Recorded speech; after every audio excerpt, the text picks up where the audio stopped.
Eu queria chamar o Alberto Serrentino, fundador da Varese Retail. Obrigado, Alberto.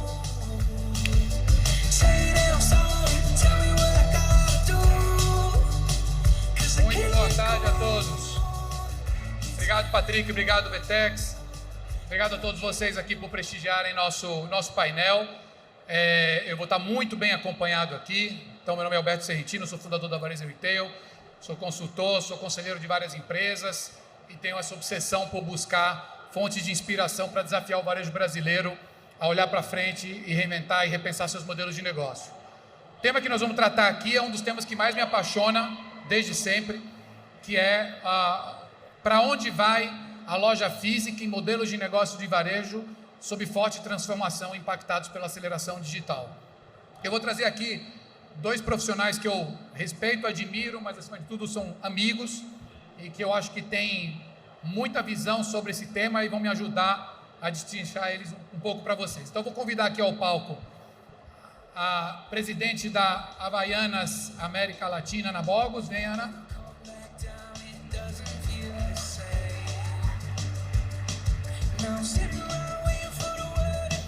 E o CEO da CEA Brasil, Paulo Correia. Vem, Paulo.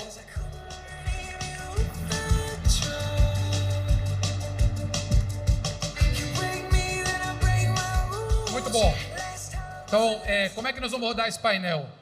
Eu vou fazer uma rápida contextualização sobre o tema e sobre os aspectos que eu acredito que hoje devam estar na discussão desse tema. Em seguida, cada um deles vai dar a perspectiva de cada uma das empresas, não tanto sobre o desafio de futuro da loja, mas sobre o que é o varejo deles hoje e como eles se posicionam na relação dessas marcas com os seus clientes, em dois modelos bastante diferentes, né?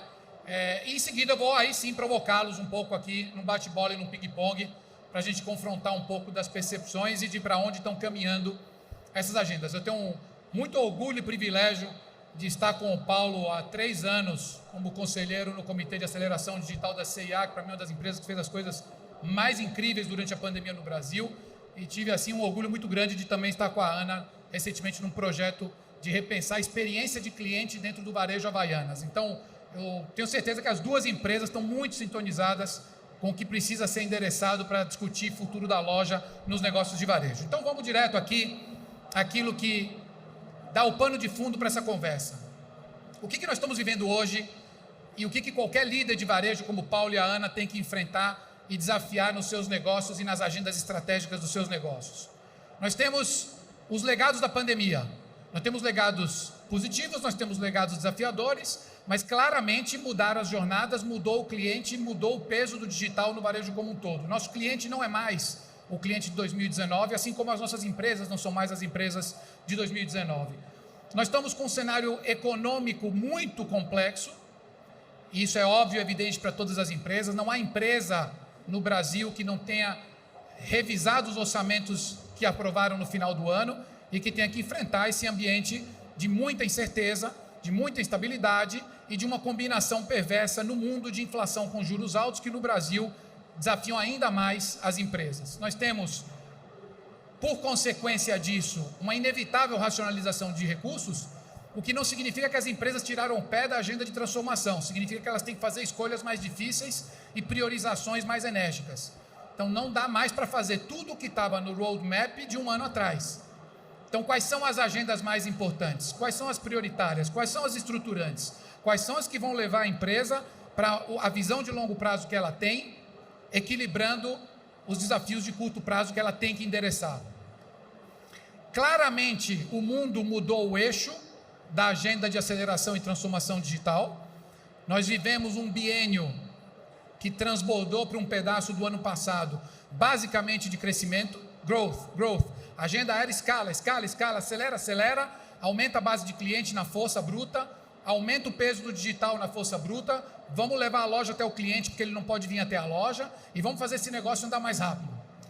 E vamos abrir frente, e vamos diversificar canais, e vamos chegar no cliente do jeito que der. Não dá mais. Primeiro porque então, estamos num outro momento econômico. Segundo, porque as lojas voltaram com força. Terceiro, porque o cliente mudou suas jornadas. E quarto, porque o dinheiro a 2% aceita algum desaforo, o dinheiro a 14% não aceita nenhum desaforo. Isso leva as empresas para uma rota de insustentabilidade. Então, a agenda agora é uma agenda de LTV, é uma agenda de otimização, é uma agenda de como eu extraio o valor do aprendizado que eu capturei durante os 2 anos de aceleração. Nós temos, portanto, a agenda da transformação digital saindo daquilo que o cliente vê, que são novos canais, novas modalidades de venda, novas ferramentas, novas funcionalidades, para a agenda que o cliente não vê, mas que é mais estruturante e fundamental do que aquela que o cliente vê. É o que eu chamo da agenda invisível. A agenda invisível é trocar o encanamento, é fazer os estruturantes, é trabalhar nos fundamentos que vão fazer com que a empresa possa escalar a sua transformação digital de maneira sustentável e estruturada. E essa é uma agenda muito mais complexa, sem retorno mensurável de curto prazo. E aí entra o papel da liderança e entra o desafio de conseguir convencer os stakeholders de que isso é necessário para o longo prazo do negócio. Com isso, como é que fica a loja? A loja tem que ser repensada e reinterpretada. A loja não perdeu relevância durante a pandemia. Na minha perspectiva, ela ganhou relevância estratégica, ganhou um papel ampliado e transformado, mas ela precisa ser reinterpretada e ela precisa ser mensurada de um jeito diferente. E para mim, a essência desse conceito da loja do futuro é a loja como um hub. É começarmos a visualizar a loja num papel que vai muito além daquilo de ser ponto de revenda de produtos. E o primeiro e mais importante papel da loja do futuro é conquistar, manter, ativar e engajar clientes. E esse é um papel fundamental no qual a eficiência da loja é muito superior do que qualquer outro canal digital ou qualquer mídia, mas não é mensurado hoje, não está nos KPIs do varejo, fica muito difícil provar isso dentro dos modelos econômicos que nós temos. O segundo é que a loja na pandemia se tornou um grande hub logístico, isso é evidente para todos. O quanto hoje lojas são pontos de estoque avançados, mais próximos do cliente do que os CDs, que otimizam a capacidade logística de atendimento capilar com custo de serviço sustentável.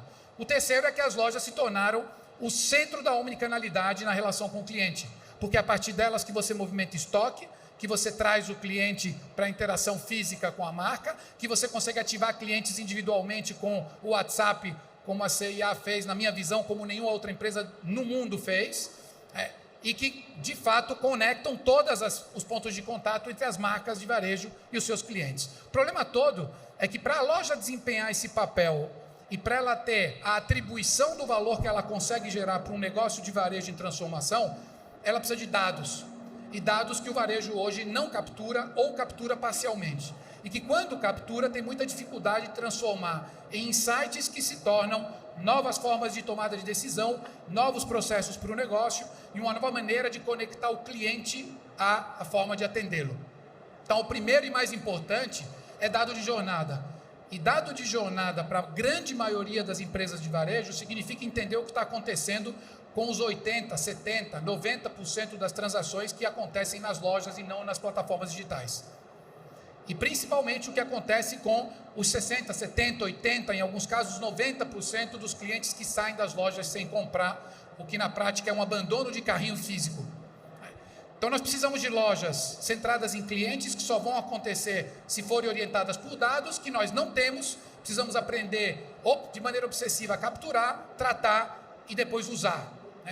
E aí vem os grandes desafios estratégicos que são a base da agenda que nós vamos conversar aqui hoje, que são como então eu consigo organizar os dados, capturar os que eu preciso e fazer disso a essência do combustível para a tomada de decisão. Como é que eu crio essa visão de jornada de cliente que toca por todos os canais e que inclui a loja, que é onde se processa a maior parte das transações do varejo até hoje? Como é que eu tenho uma visão de experiência do cliente que transborda os canais e que consegue me dar dados suficientes de como eu conecto a jornada aos vários canais e modalidades de venda? Como é que eu tenho a flexibilidade suficiente para fazer com que a loja se adapte a curvas de sazonalidade, a funções distintas e a clientes diferentes que eventualmente usam a loja de uma maneira diferente dependendo da sua jornada e missão de compra? Como é que eu embarco dentro da loja temas como diversidade e sustentabilidade, que no caso de CIA e Alpargatas estão no centro dos valores corporativos em tudo que as empresas executam? Como é que isso transborda para dentro da loja para poder conectar clientes e stakeholders? Como é que eu repenso o modelo operacional e o modelo econômico, já que o meu negócio não é só revender mercadoria, mas é, acima de tudo, conectar clientes e capturar clientes? como é que eu faço de fato a loja ser o grande centro da omnicanalidade, que tipo de infraestrutura e tecnologia eu preciso para suportar tudo isso. Então, os indicadores, obviamente, são a maneira depois de você conseguir pilotar e justificar tanto os investimentos como o retorno deles. Então, no fim, gente, a grande provocação aqui é o seguinte: quando a gente está falando de loja do futuro, isso tem muito pouco a ver com o físico da loja. Isso tem essencialmente a ver com o seu papel, os seus indicadores e a maneira como ela vai ajudar o varejo a se transformar de um negócio orientado a produtos e operações para um negócio orientado a clientes e dados. Essa era a base, o pano de fundo e as provocações para a gente poder evoluir aqui na conversa. Agora eu vou pedir que a Ana Bogos fale rapidamente sobre o que é hoje o varejo dentro do negócio Havaianas, e tem um vídeo também que mostra um pouco de como a marca hoje se comunica com seus clientes. Depois o Paulo vai fazer a mesma coisa com a CIA e a gente começa a conversa. Então, obrigado por enquanto. Obrigada, Beto. Boa tarde, tudo bem com vocês? Então, vou passar rapidamente um vídeo. Se existe uma coisa fácil de se reconhecer nesse mundo, é um brasileiro fora do Brasil. Você nem precisa ouvir ele falando, basta olhar para o andar e concluir: é um brasileiro. É uma leveza nos passos, uma graça ao parar, uma liberdade ao escolher o caminho. É um constante estado de espírito, um jeito Havaianas de ser. Tem sido assim desde 1962, ano em que nasceram as Havaianas. De lá para cá, onde o brasileiro vai, as Havaianas vão atrás. Quando um muda, o outro acompanha. A prova disso é que, quando as pessoas começaram a virar a sola do modelo tradicional para cima, deixando sua sandália predileta de uma cor só, as Havaianas entenderam o recado que veio das ruas e lançaram a Havaianas Top, que já vinham numa única cor, tiras e solado combinando. De repente, todo mundo queria ter um par das legítimas. Aos pouquinhos, elas foram invadindo outros territórios. Não seria nenhum exagero dizer que a Havaianas é hoje a única marca genuinamente brasileira pelo mundo. E todos nós aqui presentes fazemos parte dessa história. Havaianas é um estilo de vida leve, alegre e livre, que nós ajudamos a espalhar em cada par de Havaianas vendido. Produzimos mais de 200 milhões de pares por ano, o que significa que um par de Havaianas é vendido para cada brasileiro a cada ano. Estamos na casa de 94% dos brasileiros. Somos a marca mais lembrada e amada da cabeça, ombro, joelho até os pés há mais de 60 anos. Para os próximos 60 anos, estratégias claras, assertivas, para continuarmos pisando livre e na direção certa. Vamos juntos? Muito bom, bora lá, vamos juntos. Então, a Havaianas sai dos mercadinhos desse Brasil para o mundo inteiro. Hoje nós estamos presentes em 1.053 lojas em praticamente todos os continentes.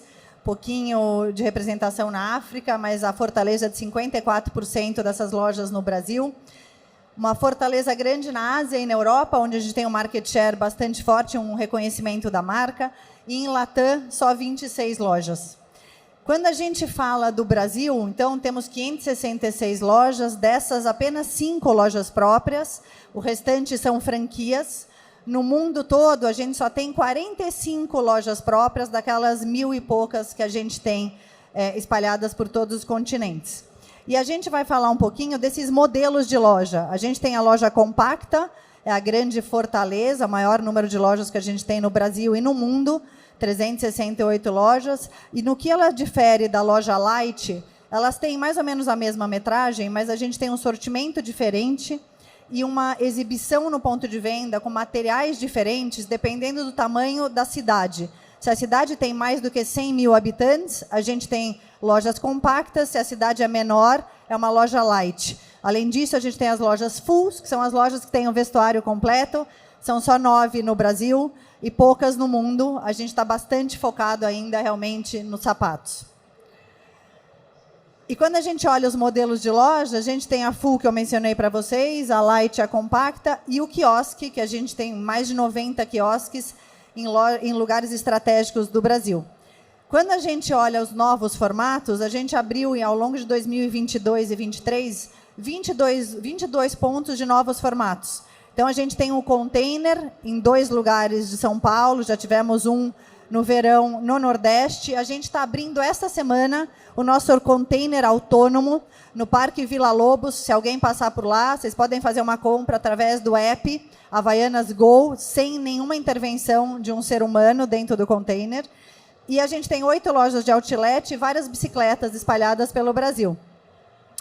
Aqui são algumas fotos das lojas que a gente tem internacionalmente. São as lojas fulls que a gente tem nos Estados Unidos e na Espanha.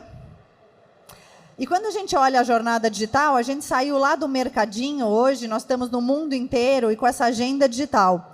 Quando a gente fala do digital, a gente tem o nosso e-commerce, que a gente mudou ele em maio, a gente mudou a forma, o front-end e também a tecnologia.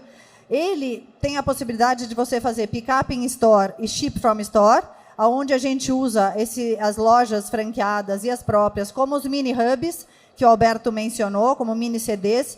E a gente tem 3 outras formas de fazer omnicanalidade. A gente tem a vitrine infinita em mais de 250 lojas, e a gente tem já uma interação com o iFood e com o WhatsApp, que também acontece um ship from store. Então, a gente coloca realmente o franqueado no meio dessa omnicanalidade, e ele hoje faz parte de toda a agenda de digital e de transformação que a gente tem na companhia. A gente já tem, no último quarto de 2022, quase 20% da venda de D2C, Direct to Consumer, sendo feita por digital. E 20% desse digital do D2C já é omnicanalidade, tá bom? Isso que eu tinha para dividir com vocês. Chamo agora o Paulo. Conta um pouquinho da C&A, Paulo.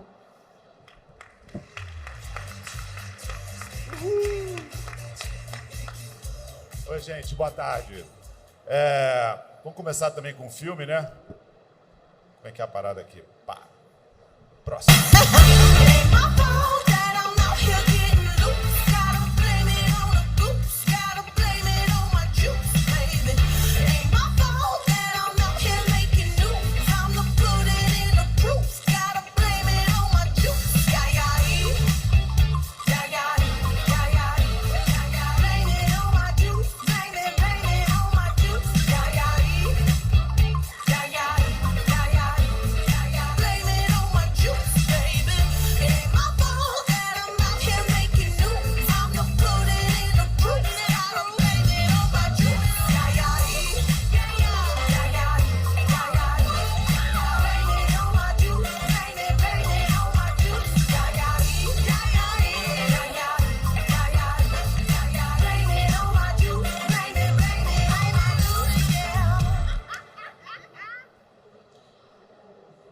Bom, show. Aqui falou um pouquinho sobre o que é a C&A, né? Como é que é a marca C&A, qual é o nosso DNA, qual é a nossa forma de se expressar. O que eu acho que é interessante, fazer a conexão com o tema aqui da palestra hoje, que é essa dimensão da loja do futuro. Acho que é importante entender que loja é um lugar em que você recebe pessoas que têm um determinado nível de comportamento e têm determinado nível de expectativa. E isso mudou muito durante a pandemia e hoje a gente tem uma dinâmica diferente. Então, aquilo que era loja, que a gente conhecia de loja de 3 anos atrás, 4 anos atrás, é muito diferente hoje. E é diferente porque o comportamento está mudando. E é muito interessante isso, que eu acho que é um pouco do que esse slide fala, que hoje em dia a gente vê um cliente muito mais planejado. Aquela passadinha na loja, simplesmente porque não tinha nada para fazer, todo mundo tem o que fazer, no mínimo está o celular para fazer alguma coisa. Então, o planejamento da compra mudou radicalmente. Hoje em dia, as pessoas têm muito mais repertório, todo mundo já pesquisou, todo mundo já foi impactado pelo Instagram, todo mundo já entrou no site, já sabe o que quer, o que está afim. É muito comum você chegar na loja e ver cliente com o print daquela peça que ela quer. Onde eu encontro isso aqui? Antigamente era impensável, você estava andando na loja e explorando o que tinha na loja. Hoje em dia está muito mais segmentado, está muito mais focado. A outra dimensão é a dimensão da exigência. As pessoas, como já fizeram a sua pesquisa antes, a barra em termos de expectativas no que diz respeito à comunicação, a conteúdo do produto, a promoções, a vantagens, é muito maior do que era 4 anos atrás. Então, a jornada ficou muito mais complexa, porque hoje em dia tem muitos canais, né? A gente pode começar a história impactada no Instagram. Olha lá, galera. Impactado no Instagram e, de repente, vai dar uma passada na loja física, fecha com uma pessoa que ele falou contigo no WhatsApp e pede para receber em casa. Então, onde começa a venda, né? Como é que está a venda online versus a venda física? Pô, numa boa, eu acho isso cada dia mais bullshit, porque, de verdade, não tem carimbo no canal, não tem carimbo na venda. Ninguém sabe onde começou, onde terminou. Importa que teve a venda. Isso é que é o mais importante. E seguindo aqui, nessa dimensão de expectativa, a cliente espera muito mais da loja, muito mais no que diz respeito ao nível de arrumação, de uma jornada mais fácil, de um nível de conhecimento das pessoas. Quero mais atendimento, quero mais vantagem, eu quero me dar bem. Isso é 100% das ocasiões. Antigamente era simplesmente saber o que estava na moda. Entrava-se na loja querendo entender o que é moda, o que tem de diferente aqui. Hoje em dia isso, cara, aconteceu muito antes da jornada de chegar na loja. E falando um pouquinho C&A rapidinho, acho que é importante que são 334 lojas. A gente estava falando aqui com o número de lojas. Uma coisa é você implementar, tive uma ideia, vou botar isso nas minhas 3 lojas físicas. Beleza, multiplica por 100 em todos os lugares do Brasil, todos os estados do Brasil, com todas as dinâmicas e diferenças que existem, desde o tributário, a cultura do lugar, as condições de contorno do shopping em si.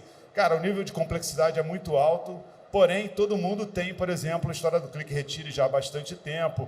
A gente tem alguns detalhes aqui que eu gosto bastante também, que entrega em 2 horas aqui em São Paulo, que é uma história que, na moda, vou sair hoje de noite. Pô, dá para eu entrar no site, comprar e receber em 2 horas? Dá. Tu vai receber na tua casa em 2 horas, tu vai sair com o seu look hoje novo, ainda hoje à noite. Então, essas coisas eu acho que tem que ser muito, muito valorizadas. E eu acho que um dos pontos que a gente vai falar aqui, provavelmente, que é o caso do WhatsApp da C&A, que é um caso interessantíssimo também, mas tem a ver muito com uma base que a gente construiu lá em 2017, em que a gente não sabia que ia ter pandemia, mas a gente sabia que tinha que ficar mais próximo, e um pouco do que o Alberto falou da dimensão de dados. E a gente começou o nosso programa de relacionamento, que a gente chama de C&A e Você, e esse foi a plataforma que depois, no final do dia, acabou desbloqueando para a gente a possibilidade de a gente ter contato e conversar com os nossos clientes de uma maneira muito mais consciente, de uma maneira muito mais relevante e de uma maneira muito mais assertiva, que foi, no final, a história do WhatsApp. Então, fecho por aqui. Vamos para o bate-papo, né, Roberto? Valeu. Muito bom, muito bom. Então, vamos agora entrar na nossa conversa. Vou puxar vocês, então. Acho que vocês deram uma esquentada muito boa na maneira como vocês já estão endereçando, acho que todas essas agendas, né? Mas Ana, vou conversar com você. Então, você mostrou, né? Vocês operam varejo no mundo inteiro. Então, vocês viveram a pandemia no mundo inteiro, estão vivendo pós-pandemia no mundo inteiro. Essa visão que o Paulo estava retratando, não existe mais aquela cliente. O cliente mudou, né? Ela é exigente, informada, assertiva, venda determinada. Tem uma coisa que está nas entrelinhas do que o Paulo falou, que todo o varejo está sentindo, que é menos tráfego com a mesma venda, porque os clientes chegam muito mais decididos, pesquisam menos e navegam menos pelas lojas, né? O que você hoje vê no que a Havaianas vive no mundo, as diferenças culturais dentro do Brasil, fora do Brasil, e como é que vocês estão reinterpretando a loja para responder essa cliente nova? Alberto, tem 2 temas. Eu acho que o consumidor mudou, mas também o colaborador mudou, evoluiu, né? E a gente preparou ele muito mais para essa jornada. Então, quando a gente consegue explorar a métrica de ticket médio, realmente o ticket médio subiu, o número de produtos dentro do ticket subiu, e também o nosso colaborador, ele passa por uma jornada de desenvolvimento, de entender que na hora que aquele consumidor está dentro da loja, é um presente para a marca. E como você traz essa experiência realmente em volta desse consumidor. E a Havaianas tem o tema de customização. Acho que vocês vão na loja, vocês sempre veem, né, um painel de customização, que ele estava ali, né? Ele nunca foi o coração da loja. E o que a gente viu e explorou muito depois da pandemia, no Brasil e fora do Brasil, é que aquilo passa a ser uma experiência na loja. Você não consegue customizar quando você faz a jornada somente digital. Então, a gente traz a customização para o centro da loja. A gente está num processo de redesenhar, né, o varejo agora. A gente está chamando ele de Retail 4.0. E a gente usa realmente a customização como uma experiência para o consumidor e prepara o colaborador para trazer isso no meio dessa jornada. A Havaianas não nasceu varejo, né? E está virando uma grande empresa de Exatamente. varejo. A gente está aprendendo, né, essa jornada de varejo. As franquias têm, acho que, 12, 13 anos que nasceram. Então, é uma jornada que é industrial. A gente se tornou uma empresa de marketing. E na última década, eu vou dizer assim, que a gente está realmente entrando na jornada de varejo. Né? Bom, Paulo, você falou modestamente sobre o WhatsApp, mas eu quero que você fale mais sobre o WhatsApp, porque para mim, o que a CIA fez nos últimos 3 anos é um dos maiores cases de transformação do varejo brasileiro. Mas eu queria que você conectasse o que se tornou esse negócio e principalmente como é que isso está levando a uma reflexão do que é a nossa experiência de loja, né? Porque a CIA foi historicamente a escola no Brasil de autosserviço em moda e de eficiência operacional no modelo no qual o cliente tem que se resolver sozinho. E, de repente, a empresa descobriu que muda o jogo atendendo, mas com ferramenta digital. Conta um pouco mais disso. Cara, assim, o fundamento da história foi a loja totalmente fechada durante a pandemia e a gente falando, pô, como é que a gente faz para levar C&A na casa das pessoas? A gente tinha essa base de clientes do C&A e Você e a partir daí a gente conseguiu construir um protótipo para poder começar a conversar com algumas dessas pessoas.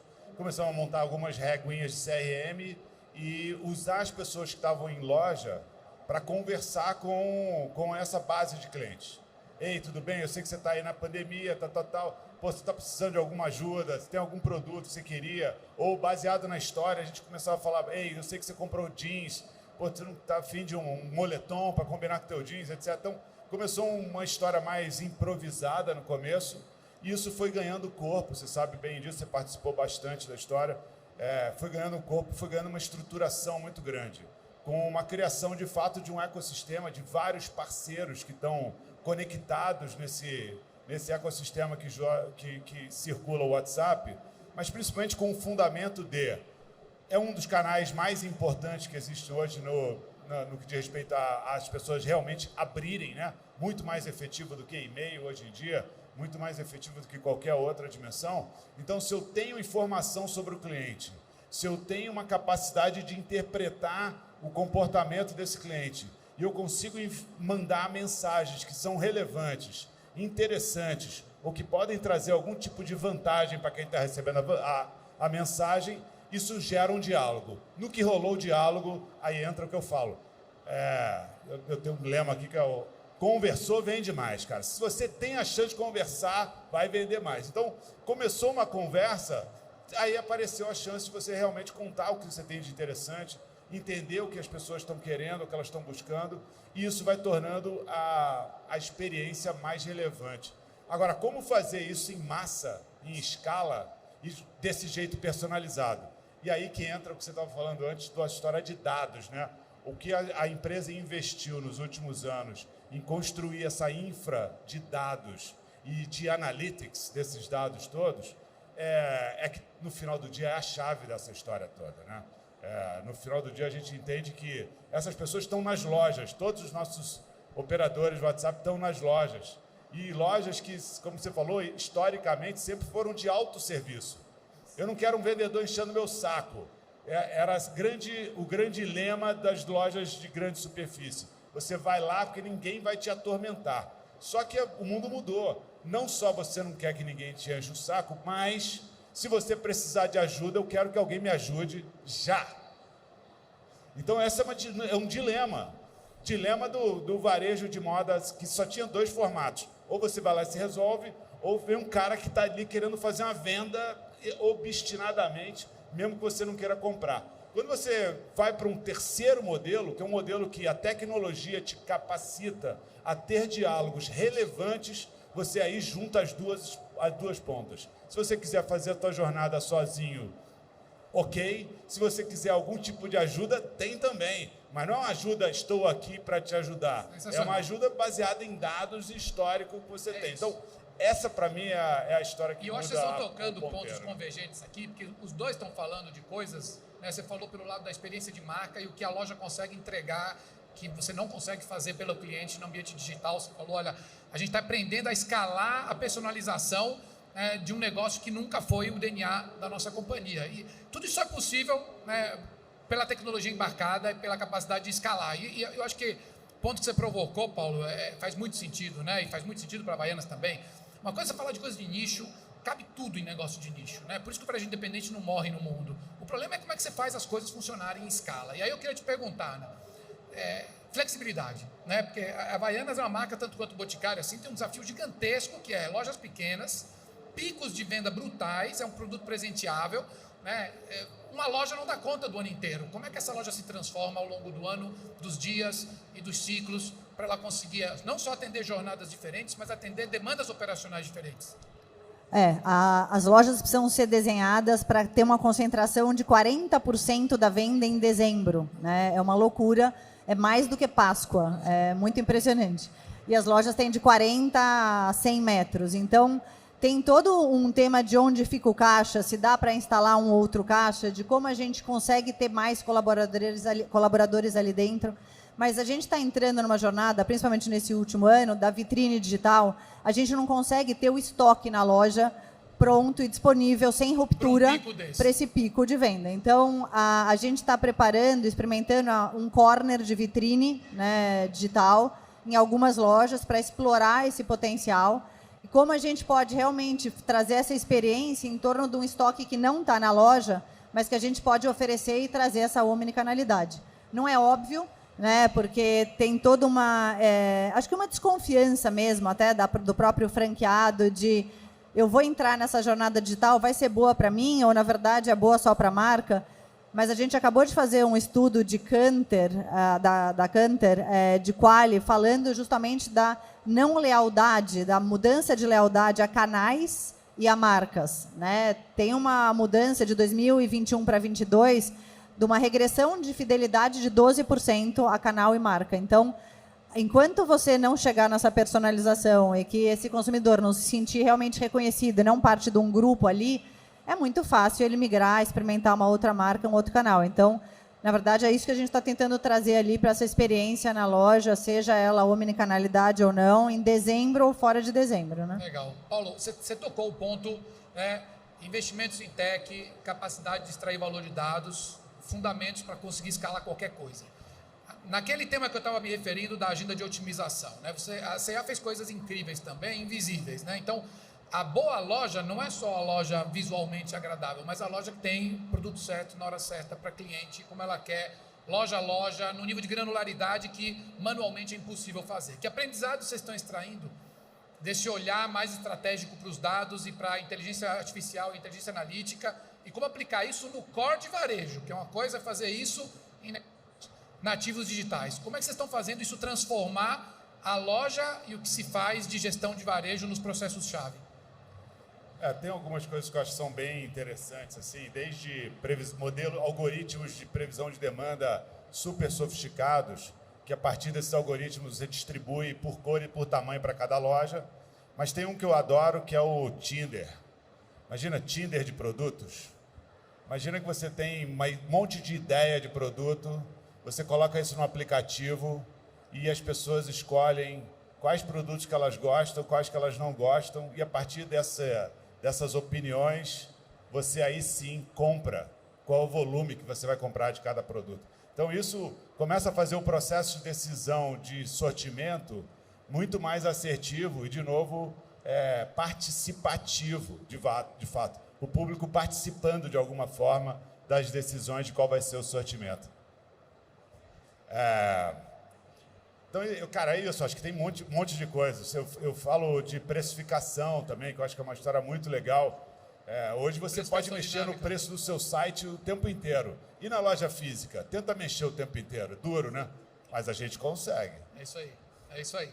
Ana, falando rápido, estamos chegando no fim aqui, a gente precisa puxar mais um tema que eu sei que está muito próximo da cultura Alpargatas, né? Diversidade, inclusão, ESG, isso tudo está nos valores fundamentais, no core do negócio. Como é que vocês estão levando isso para dentro das lojas? A gente tem o programa Reciclo, né? O programa Reciclo é um programa de coleta das Havaianas usadas, antigas. A gente tem hoje urnas em 140 lojas pelo Brasil e a gente está em mais de 20 estados. A gente já recolheu 39 toneladas de Havaianas em 21 e 22 e junto com os coletadores, na verdade, de rua, a gente traz de volta para o sistema essas Havaianas. A gente está lançando um produto, vocês forem ver na loja, com o produto reciclado na sola.